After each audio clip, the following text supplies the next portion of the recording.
জাতীয় প্রেস ক্লাবে কবিতা পরিষদের আলোচনা সভায় লন্ডন থেকে ভার্চুয়ালি যুক্ত হয়ে বক্তব্য রাখছেন বিএনপির ভারপ্রাপ্ত চেয়ারম্যান তারেক রহমান। আমরা সরাসরি চলে যাচ্ছি তার বক্তব্যে। ব্যক্তি থেকে ইংরেজি সাহিত্যের নাম হয়ে উঠেছেন। একইভাবে আমরা বলতে পারি নজরুল কবি, বিদ্রোহী কবি নজরুল ইসলাম, রবীন্দ্রনাথ হয়ে উঠেন এই মহাদেশের পরিচয়ের একটা অবিচ্ছেদ্য অংশ।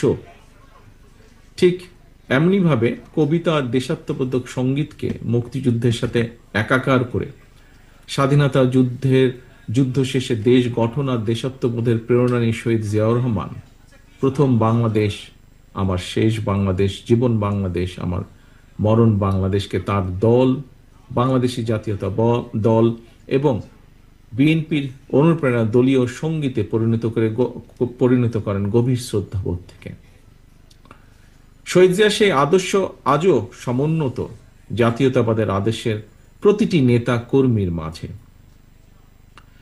সম্মানিত উপস্থিতিবৃন্দ, একজন প্রকৃত বাংলাদেশী জাতীয়তাবাদে বিশ্বাসী মানুষের জীবনের শেষ দিনেও প্রথম ও শেষ বাংলাদেশী হওয়া উচিত তার বিশ্বাস এবং আদর্শের একমাত্র পরিচয়।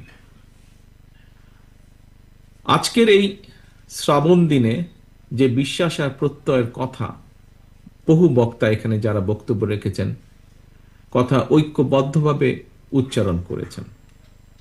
সম্মানিত উপস্থিতিবৃন্দ, আমাদের আদর্শিক অবস্থানও আমি মনে করি ঠিক এবং এক এবং অভিন্ন।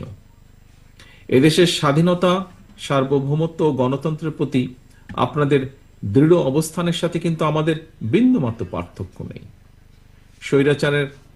স্বৈরাচারকে বাংলাদেশের মানুষ কিছুদিন আগে বিতাড়িত করেছে, সেই স্বৈরাচারের পুনঃজাগরণ প্রতিহত করতে আমরা প্রতিজ্ঞাবদ্ধ আপনাদেরই মতন। বিশেষভাবে একটি বিষয় বোধহয় এখানে কয়েকজন বক্তা উল্লেখ করেছেন, আমিও আপনাদের সাথে একইভাবে বলতে চাই যে এই দেশকে কোনো চরমপন্থা বা মৌলবাদের অভয়ারণ্য যেন কোনোদিন পরিণত হতে না পারে, সেটিও কিন্তু আমাদের প্রত্যাশা, সেটিও আমাদের লক্ষ্য। আমাদের সাথে হয়তো আপনাদের সকলের আদর্শিক অবস্থান এক নাও হতে পারে, পলিটিক্যাল আইডিওলজি এক নাও হতে পারে, কিন্তু এটি কিন্তু কোনো সমস্যার বিষয় না। এটিকে ভিন্নভাবে হয়তো কেউ বলেছেন এখানে কোনো বক্তা, বা খুব সংক্ষেপে যদি বলতে হয়, এটি কোনো সমস্যা না। এটিকে কেউ দয়া করে সমস্যা হিসাবে দেখবেন না। বিষয় হচ্ছে যে এই দেশের সার্বভৌমত্বের প্রতি আমাদের অবিচল আস্থা প্রকাশের জায়গায় কিন্তু আমরা সকলে এক। এটা কিন্তু সকলের মধ্যে কমন আমাদের। সম্মানিত উপস্থিতিবৃন্দ, এদেশের মালিকানার একমাত্র দাবিদার এই দেশের সকল নাগরিক। এই সত্যটাকে যদি আমরা প্রতিষ্ঠিত করতে চাই তাহলে মানুষের ভোটাধিকারের প্রশ্নে গণতন্ত্র প্রতিষ্ঠার জন্য বাক স্বাধীনতার পক্ষে একটা অবাধ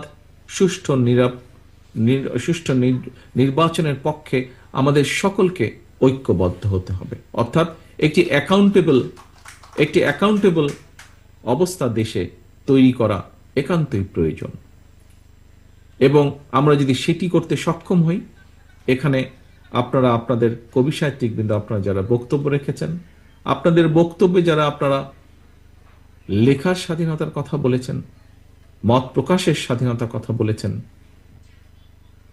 আপনার মত পার্থক্য তুলে ধরার কথা বলেছেন, সমালোচনার কথা বলেছেন, আমরা সেই অধিকারগুলোকে প্রতিষ্ঠিত করতে পারি যদি আমরা একটি অ্যাকাউন্টেবল রাষ্ট্র ব্যবস্থা গড়ে তুলতে সক্ষম হই, এবং সেটি একমাত্র করা সম্ভব মানুষের ভোটের অধিকার রক্ষার মাধ্যমে। সম্মানিত উপস্থিতিবৃন্দ, সম্মানিত সভাপতি, দেশের সার্বভৌমত্ব রক্ষায় সকল শহীদের রক্তের দায় পরিশোধের সময় এসেছে আজ। এই দেশের একজন কৃতজ্ঞ সন্তান হিসাবে আজ এই সুন্দর অনুষ্ঠানে আমাদের সকলের কণ্ঠে ঐক্যের প্রতিধ্বনি উচ্চারিত হোক। সকলের সুস্বাস্থ্য কামনা করে একটি প্রত্যাশিত বাংলাদেশ বাংলাদেশের জনগণের একটি প্রত্যাশিত বাংলাদেশ গড়ার আকাঙ্ক্ষা ব্যক্ত করে আপনাদের সকলের সহযোগিতা কামনা করে আমার বক্তব্য শেষ করছি। আল্লাহ হাফেজ। বাংলাদেশ জিন্দাবাদ। আমরা এতক্ষণ সরাসরি ছিলাম বিএনপির ভারপ্রাপ্ত চেয়ারম্যান তারেক রহমানের ভার্চুয়াল বক্তব্যে।